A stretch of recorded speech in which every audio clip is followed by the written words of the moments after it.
Famille, écoutez comment les autorités ivoiriennes recrutent des étrangers pour qu'ils puissent leur voter. Ils ont pris exemple sur Adama Traoré, c'est un Malien, c'est pas moi. La famille, suivons la vidéo et maximum de partage, c'est très très important. Vous avez par exemple Adama Traoré. Lui, il est inscrit comme électeur. Ses parents seraient nés à Kong en 1900. Donc, j'attire votre attention sur ce point. Ses parents sont nés à Kong, selon la CEI, en 1900. Donc, ils auraient 70 ans. Ils auraient eu 70 ans à sa naissance. Déjà là, vous voyez bien qu'il y a un problème. Ses parents n'ont pas pu le mettre au monde à 70 ans. Mais bon, passons, avançons. Regardez son acte de naissance maintenant. Sa mère est en réalité née en 1930, pas en 1900. Et surtout, ses deux parents ne sont pas nés à Kong, mais à Bougouni, au Mali.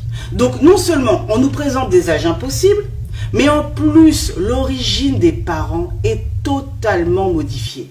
Pourquoi c'est grave? Eh bien parce que la nationalité ivoirienne est une condition pour être électeur, c'est logique. Et ici on constate clairement que des personnes ont été inscrites sur la base de fausses informations, pour faire passer des électeurs d'origine étrangère comme étant ivoiriens de naissance. Et ce n'est pas un cas isolé. Rien qu'à Dabou, il y a eu près d'1 millier de cas comme celui-ci qui ont été détectés. Imaginez ce que ça doit être à l'échelle de tout le pays. Et pendant ce temps-là, la CEI, elle ferme les yeux. Ou alors, elle fait semblant de ne rien voir. Mais la CEI ne s'arrête pas là. Elle va continuer de nous surprendre encore. On a découvert des cas hallucinants d'électeurs qui sont plus âgés que leurs propres parents. Voici quelques exemples qu'on ne voit même pas dans les films d'action ou de science-fiction. Niaba Olivia, qui est né le 3 février 99 et dont le papa est né le 1er février 2001. Oui, 2 ans plus tard. Dans cette famille, on peut se demander qui commande entre le père ou la fille. Nous avons aussi des électeurs plus âgés que leur mère, comme par exemple Amani Kwame Blaise, qui est né le 1er janvier 61 et sa maman est née le 30 décembre 65. Soit la CEI a inventé la maternité à rebours, soit elle ne vérifie rien du tout. Nous avons encore des électeurs du même âge que leur père, comme Yehoun Golo, qui est né le 1er janvier 97, et son papa est également né à la même date, de naissance précise. Un papa jumeau de son fils, quoi, et ça ne choque pas la CEI. Nous avons encore des électeurs du même âge que leur mère, par exemple Yen Wati du Corté, né le 1er janvier 1960, et sa mère est née le même jour, au même lieu. Mère et fils ont la même date, même année, peut-être même ont-ils partagé la même classe pendant qu'on y est, qui sait? Pendant ce temps-là, voilà ce que déclare fièrement la CEI. Écoutez-la. Aujourd'hui, la Côte d'Ivoire a un système électoral fiable. Ce n'est pas parce que nous sommes à la commission électorale indépendante qu'on le dit.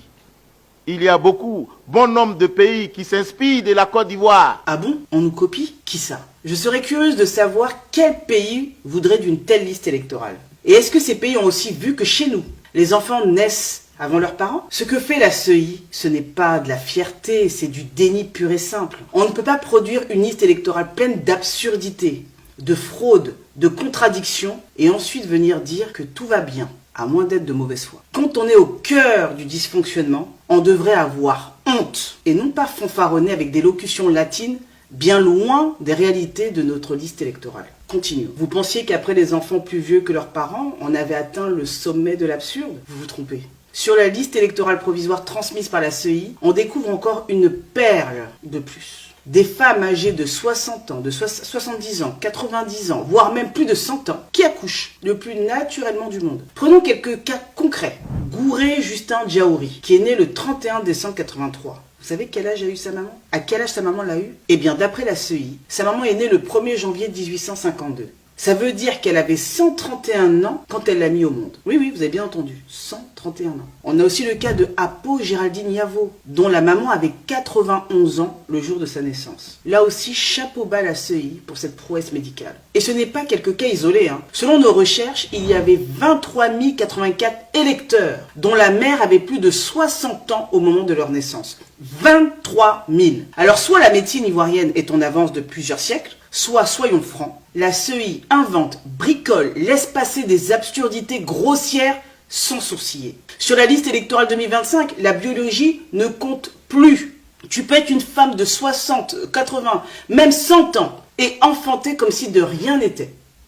Et la CEI trouve ça normal. Résultat, on se retrouve avec une liste électorale qui défie la science, la logique et la crédibilité même de notre démocratie. Bravo la CEI.